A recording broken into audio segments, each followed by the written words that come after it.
喺我 Mentor 嘅 DM 或者君王熔爐入面，每日都係充斥住同一種滲透住血汗同埋絕望嘅呻吟嘅。佢哋嘅內容來來去去都係同一個模式，就係 Manson 我盤生意好忙啊，每日都 OT 到凌晨2點，但係咧完全賺唔到錢。又或者我啲客要求多，為咗嗰幾百蚊咧可以同我磨半個鐘，我真係頂佢唔順。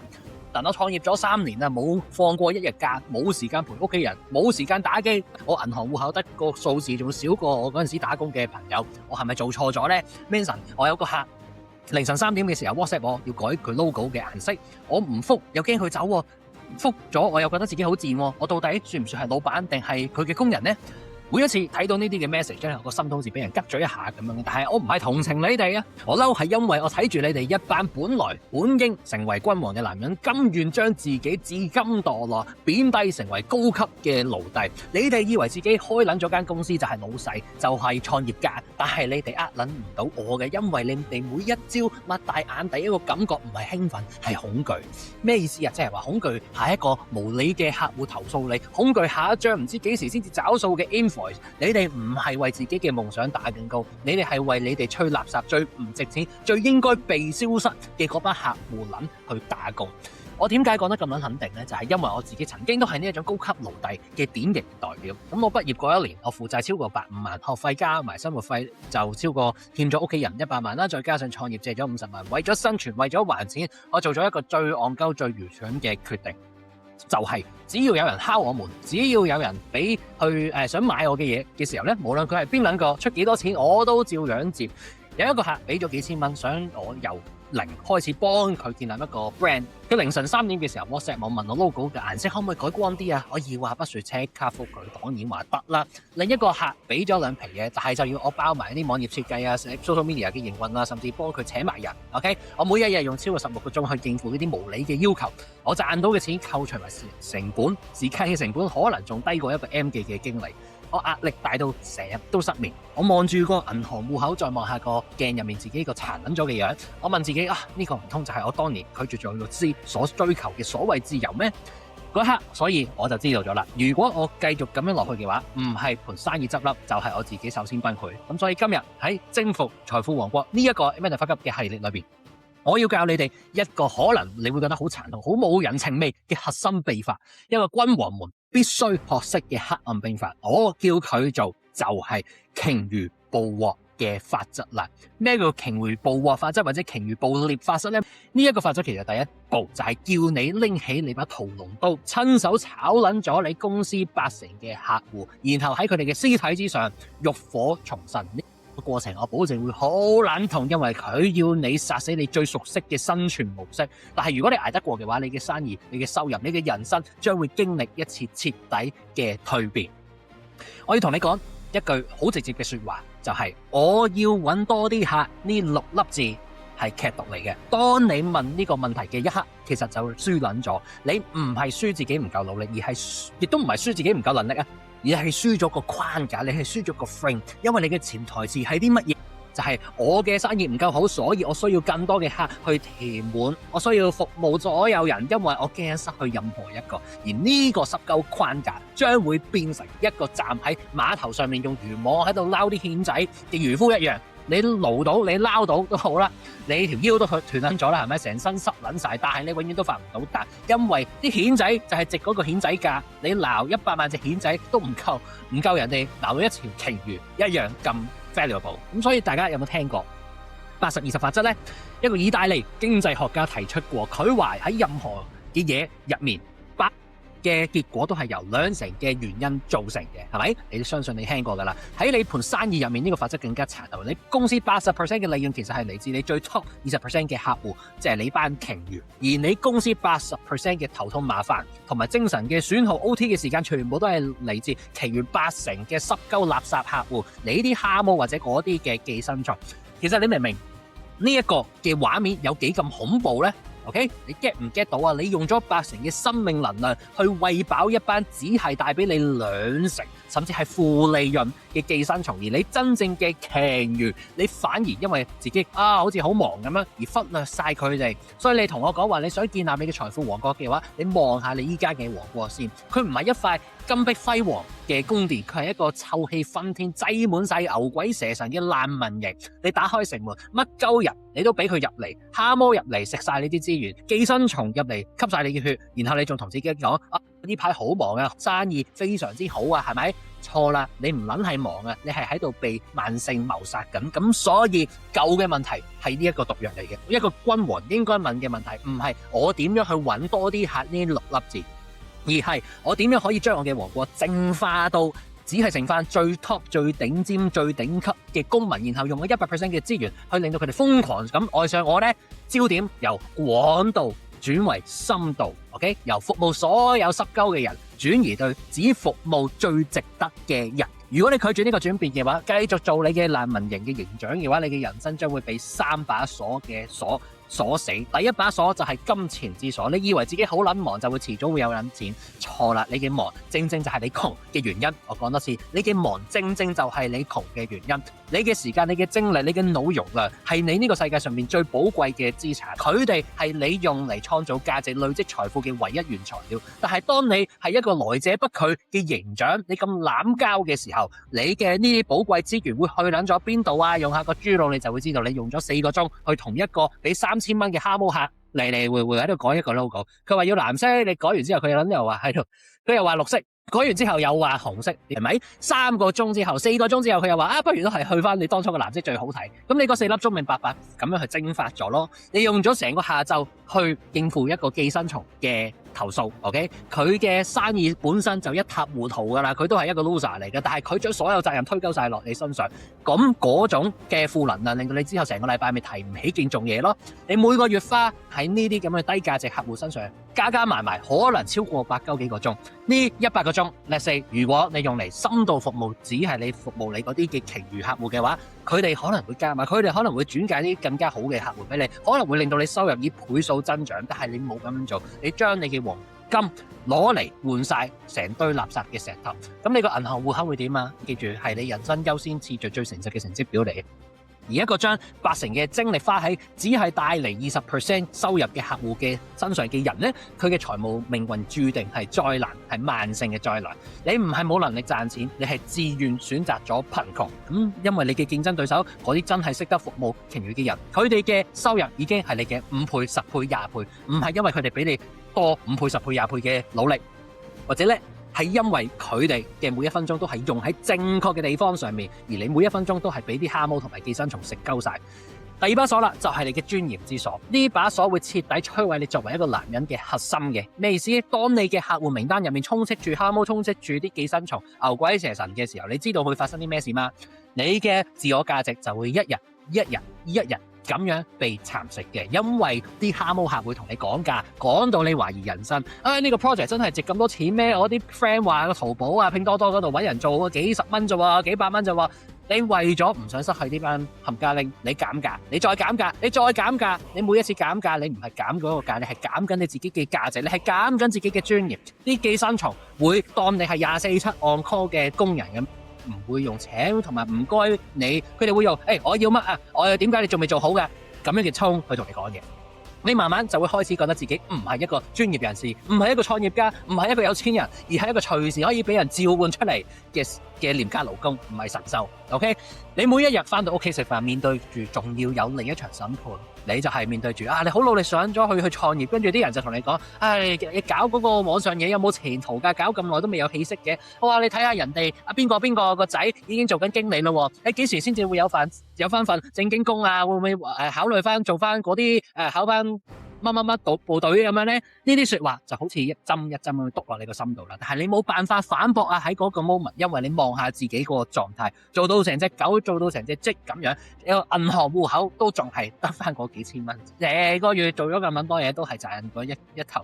一萬兩皮最多。OK， 你想大聲同佢哋講，我係做得好好㗎，但係你知道自己都講出嚟都唔信啦，係咪？最恐怖嘅就係你嘅潛意識啦，你一直喺度記錄緊。OK， 你個 subconscious mind 一直 record 晒你每一日發生嘅嘢，佢記住晒你每一次嘅妥協，每一次俾啲客鬧到啞口無言，每一次為咗嗰幾百蚊而放棄原則、放棄嗰啲嘅 moment。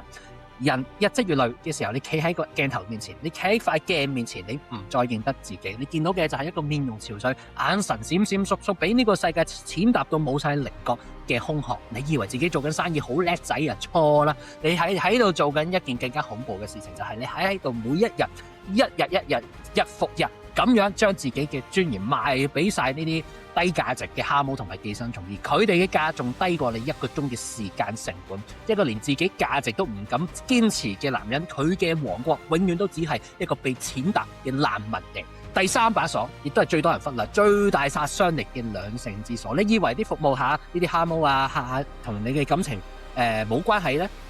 錯到離等晒譜，因為你每一日 OT 到凌晨2點3點嘅時候，你週末仲喺度講緊 deadline 嘅時候，你成日為咗唔知邊濕溝個客喺度無理要求到焦慮到自己食唔落飯、瞓唔着覺，你以為自己做緊喺度打緊 T 下好似威咁樣嘅大事咩？但係你有冇見過自己鏡頭入面嗰個撚樣呢？面色非常之灰暗，雙眼無神，成個人散發住一種疲累、焦慮嘅氣息，一個俾蛤蟆住喺度喺度 SM 透唔到氣嘅男人，佢翻到屋企嗰一刻，佢冇剩低任何一絲嘅能量去做一個好嘅伴侶，去做一個好嘅父親，去做一個好嘅兒子。你嘅另一半同你講嘢，你已經心不在焉；你嘅小朋友想同你玩，你只係攤喺度喺個梳化上面瞓撚着咗覺；你嘅屋企人想同你食餐飯，你永遠都話好忙，唔撚得閒。你以為自己犧牲好撚偉大，但係你喺人哋眼中，你只係一個永遠缺席嘅影子，一個係咁用我好忙、我好busy 嘅人做藉口。其實佢只係一個逃避一切嘅懦夫，而更加深層次嘅問題係一個冇辦法去垃圾客戶講不 say no 嘅男人呢，佢散發出嚟嘅能量係極度冇吸引力嘅。因為你試諗下，用下你個腦諗下，一個男人被啲客呼呼喝喝，二話不說就即刻跪低喺度幫佢含撚做。一個男人為咗幾百蚊、幾千蚊嘅生意，可以即刻妥協晒自己所有原則、所有底線。一個男人成日處於一種被動、任人擺佈嘅狀態嘅時候，喺女人嘅原始大腦入面會諗啲咩啊？喺女人嘅原始大腦入面會諗緊啲乜嘢啊？即係話佢嗰個幾百萬年進化成嘅潛意識入面，呢一種你男人發送住嘅，咪就係一個好清晰嘅信號咯。個信號就係我係一個冇力量、冇底線、低生存價值嘅雄性，而力量係最強嘅春藥。而你每一次向啲蛤蟆客低頭含撚，你都係喺度將你嘅力量、你嘅男性魅力一滴一滴掉落垃圾桶。OK，condom 咁樣沖走。你一個連自己嘅客戶都管理唔好嘅男人，佢喺兩性市場上面，你覺得有冇競爭力呢？因為如果你連向一啲唔尊重你嘅客戶都唔肯有 say no 嘅勇氣嘅時候，你點樣保護你嘅愛人？你點樣令到一個女人覺得同你一齊係安全呢？你嘅感情問題唔係因為你唔夠浪漫，唔係因為你唔夠體貼，係因為你將自己嘅整個存在、成個 B 型、成個靈魂都賣咗俾嗰班蛤蟆客，你已經冇剩低任何嘢可以俾你身邊嘅人。你聽到呢一度，你嘅心入面應該已經有啲嘢係被震動得到嘅。呢3把鎖，金錢之鎖、尊嚴之鎖、兩性之鎖，已經將你嘅人生困死咗喺一個死循環裏邊。但係鯨魚捕獵法則其實只係我成套君王操作系統入面關於財富王國嘅其中一個戰術。呢一套系統嘅完整哲學，由我點樣由負債百萬嘅谷底翻身到現時今時今日嘅絕對自由，我將佢嘅核心寫咗喺我本免費電子書《危險君王之創世記》入面。下面有條 link， 聽完 download 完啦，攞完以後翻嚟，因為接下落嚟呢，我要教你點樣打開呢3把鎖。好，嗰3把鎖，金錢之鎖、尊嚴之鎖、兩性之鎖，全部都係喺同一樣嘢鎖住嘅，俾一個大嘅。嗰一樣嘢就係你對來者不拒呢一個錯誤框架嘅上癮。你怕拒絕人，你怕失去客戶，你怕失去咗收入，呢種恐懼咪就係枷鎖嚟咯。所以打開佢嘅鎖匙亦都係同一條，就係鯨魚捕獵法則啦。將你嘅城門關上，將啲蛤蟆寄生蟲全部驅逐出去，然後將所有資源集中喺你嘅鯨魚身上。我用自己嘅故事同你逐把逐把打開，解開第一把鎖嘅鎖匙就係精力嘅戰略轉移啦。喺我最窮最絕望嘅嗰段時間，我遇到一個佢嗰陣時咧就係一個做咗幾十年生意嘅前輩啦。有一日我同佢食飯，OK， 當然我邀請佢出嚟啦，同佢呻我嘅情況嘅時候，佢聽完之後咧冇安慰我，佢反而喺張紙上面畫咗張好簡單嘅圖。一邊就寫住鯨魚，另一邊就寫住蛤蟆。佢叫我將所有嘅客戶按照呢個 principle 寫落去。寫完之後個結果係非常之血淋淋，就擺咗喺我眼前，因為我發現咗我85%嘅收入都係嚟自我3個大客，而85%我自己嘅時間同埋精力嘅損耗用晒喺其餘嗰15個細客身上。跟住個 mentor 就望住我講咗一句我一世都唔會唔記得嘅說話，就係 Manson， 你嘅時間係你最寶貴嘅資產，你依家就用自己嘅黃金去換呢啲石頭，你唔單止係蠢，單止係戇鳩，你係喺度犯緊罪，對你自己人生嘅一種犯罪。跟住佢就同我講，由聽日開始將呢15個客全部炒撚晒佢。當時聽得到，當然手都震晒啦，係咪？我仲爭住屋企8九幾萬嘅，使炒晒我依家咁辛苦揾嘅客，下個月成功做咩？但係我冇望住佢雙眼嘅時候呢，我知道佢講緊嘅嘢係真嘅。OK， 佢好認真咁同我講，我亦都知道已經冇退路啦，因為停滯不前。咁所以嗰晚我翻到屋企就寫咗15篇嘅 email。咁可能聽緊嘅，可能你係其中一個當年嘅人。內容大致係咁啊，多謝你一向對我嘅支持，但係我哋嘅公司戰略上面嘅調整咧，下個月開始冇辦法為你提供服務啦。我會推介其他公司俾你。我 send 呢一封 email 嗰一刻撳 enter 個掣，當然手心出晒汗 ，OK， 滴晒汗，好手震唔想聲嘅。但係 send 完呢15封之後咧，其實就發覺成個人係虛脫咗，但係虛脫唔係出征嗰種虛脫，但係虛脫係攤咗喺張凳上面，係有種 relax 嘅感覺。因為我覺得自己係將自己個生意好似死咗，所以算撚數啦，唔知做咗啲乜嘢，判咗死人一樣。咁但係第二日咧，亦都係仲係有嗰種嘅 feel 喎。當時因為冇乜嘢做喎，突然之間唔使做咗一大堆一直佔咗80%幾時間嘅嘢啊嘛，日程表由爆滿變成一個空白。頭2日咧都係非常之焦躁不安嘅，非常之焦慮。但係到咗第3日，我一種前所未有嘅感覺湧上嚟，嗰種嘅感覺就係叫做自由啊。OK， 我突然之間好似有翻晒自己所有嘅時間，我個腦終於第一次有空間去思考。咁我分別約咗嗰3大嘅鯨魚客出嚟食飯啦。我就同佢講話，我最近將好多嘅 client 都 cut 鳩咗，我未來咧100% 嘅時間都會可以服務喺我最 top 嘅人。除咗我依家之外，你哋仲有冇啲咩嘢係可以幫到手嘅咧？咁結果其中一個客就話俾我知，佢哋準備緊一個大嘅 promotion。OK， 問我有冇興趣接。咁啊，單單呢個 project 嘅價值咧 ，OK， 唔講實際上有幾多錢啦，但係比起我之前嗰15個細客仔加埋係 total 多咗3倍。咁所以另一個客唔單止係 client A 即係大客 A 啊，另一個大客 B 將我介紹咗俾佢嘅生意朋友，而嗰個人之後亦都係成為咗我另一個大客 D。炒咗個85% 嘅客戶之後嘅3個月，我嘅收入咧唔單止冇減少到，反而 overall 升咗5倍，而工作反而又少咗1半。咁所以呢一個咪就係精力戰略轉移嘅力量咯。當你唔再將黃金倒入晒喺啲蝦毛嘅無底深潭裏邊，而係將所有嘅資源集中喺鯨魚身上，財富嘅累積就唔再係加法，而係變咗乘法啦。好，解開第2把鎖嘅鎖匙就係身份嘅徹底重置。你知道炒完客之後最大嘅改變係啲乜嘢呢？其實唔係我嘅收入，而係我每一日望住鏡入面變咗嘅自己。當我嘅客戶名單只係剩低最 valuable 嘅鯨魚嘅時候，其實一切就變晒。因為鯨魚客係唔會同你講價，佢哋知道你嘅價值遠遠超過你嘅收費，佢哋關心嘅唔係價錢而係結果。所以鯨魚客係唔會凌晨3點無啦啦戇鳩鳩 WhatsApp 你嘅，佢哋嘅溝通係高效啦、有建設性啦、充滿尊重 respectful 嘅。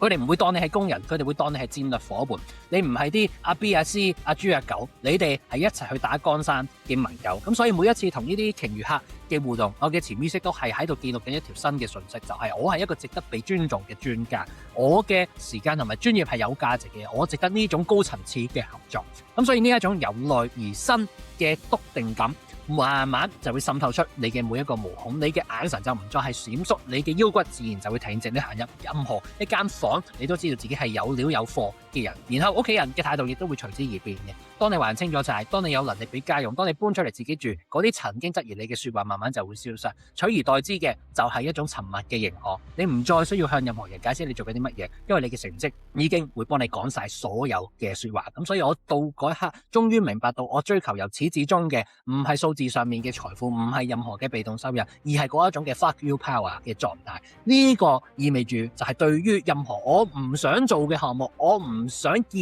嘅人，我唔想幫嘅人，我唔想尊重嘅規則，我依家都終於有底係講一句 fuck you， 然後轉身離開，唔需要擔心任何嘅後果。呢個咪就係我想賦予你哋嘅100% 嘅自主權咯，先至係一個男人最值得追求嘅奢侈品。而呢份嘅權力唔係嚟自你服務咗幾多個濕鳩客，而係你夠唔夠大膽去拒絕幾多錯嘅客。OK， 拒絕先至係君王嘅尊嚴，拒絕先至係君王嘅尊嚴。我講多次，拒絕先至係君王嘅尊嚴。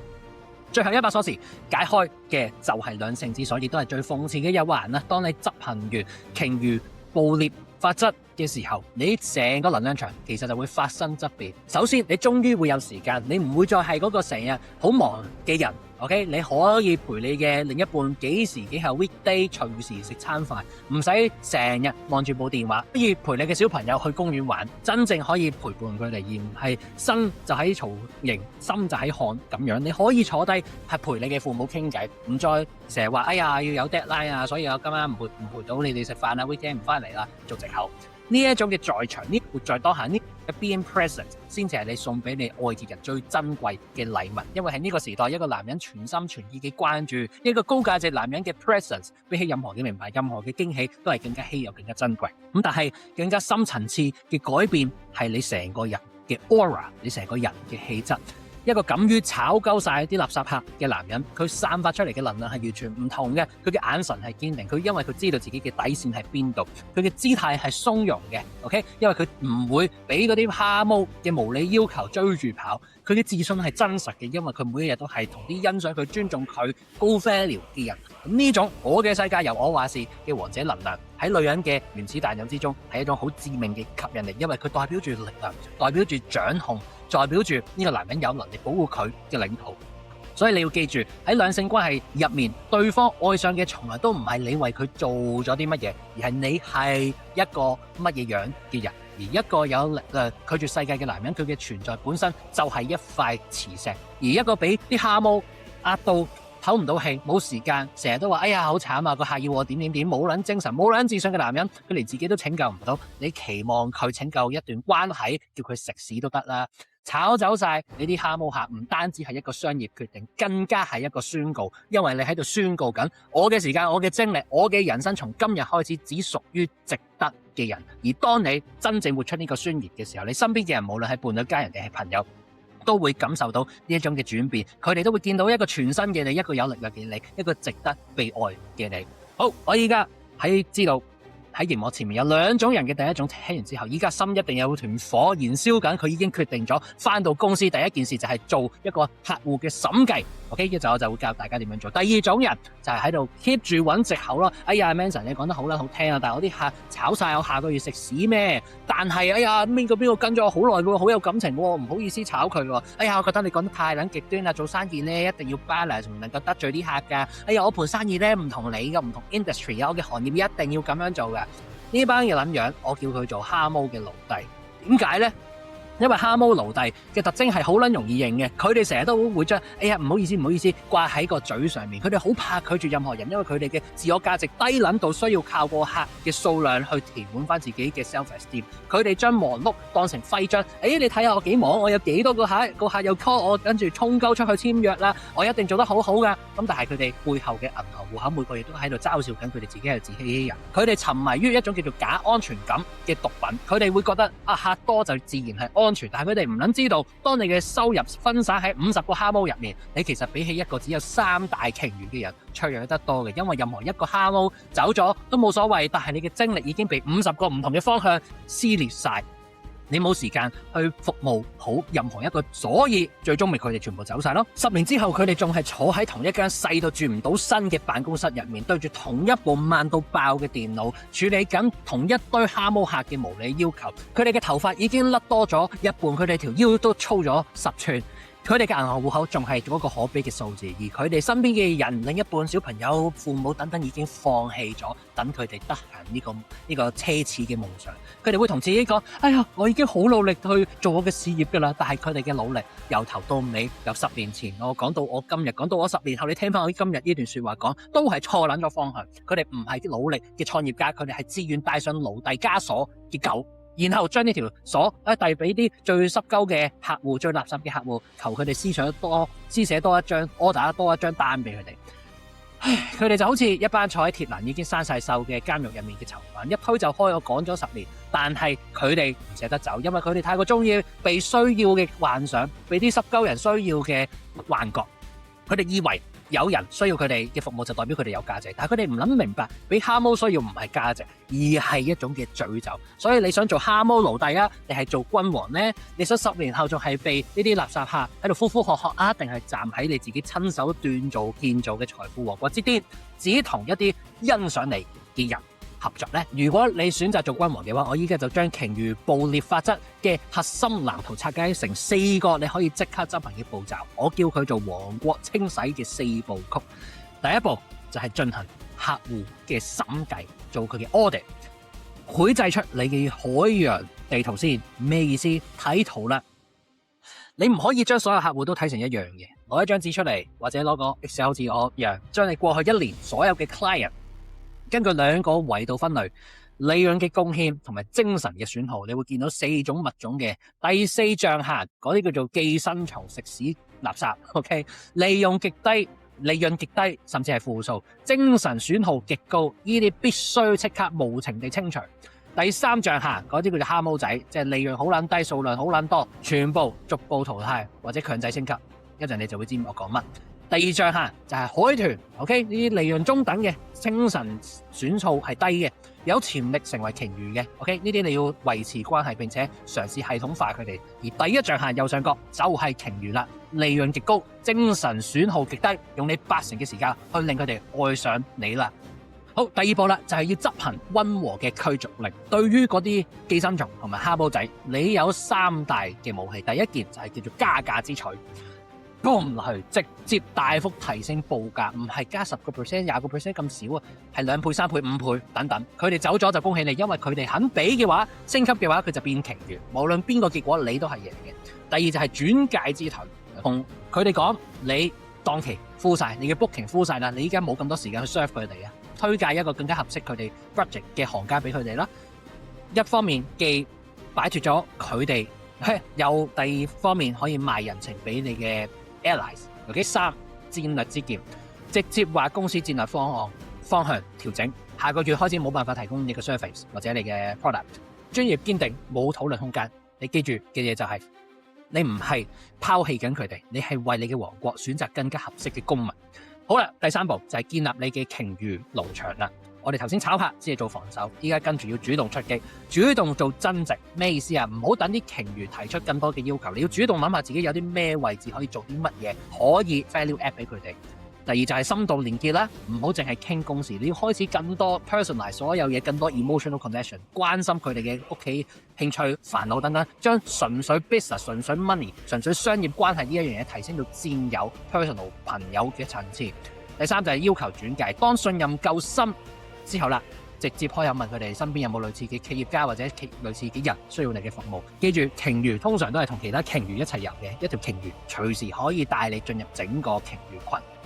好，第4最後就係調整你嘅捕鯨器或者捕鯨叉，吸引新嘅鯨魚。你嘅內容、你嘅品牌、你嘅語言全部都要 upgrade， 停止寫嗰啲10個真粉嘅小貼士嘅入門級嘅內容，開始要寫一啲更加深入、更加具戰略性嘅嘢，改變你嘅 language 啦，多啲用系統嘅槓桿嘅戰略啊、帝國啊，少啲用小貼士啊、秘訣啊。簡單嘅嘢，因為你要展示同鯨魚客合作嘅驚人成果，一個成功嘅案例勝過1萬句嘅自我吹噓，咁所以你嘅語言會篩選你嘅客戶。當你嘅內容只有鯨魚睇得明嘅話，啲蝦毛垃圾就會游走晒㗎啦。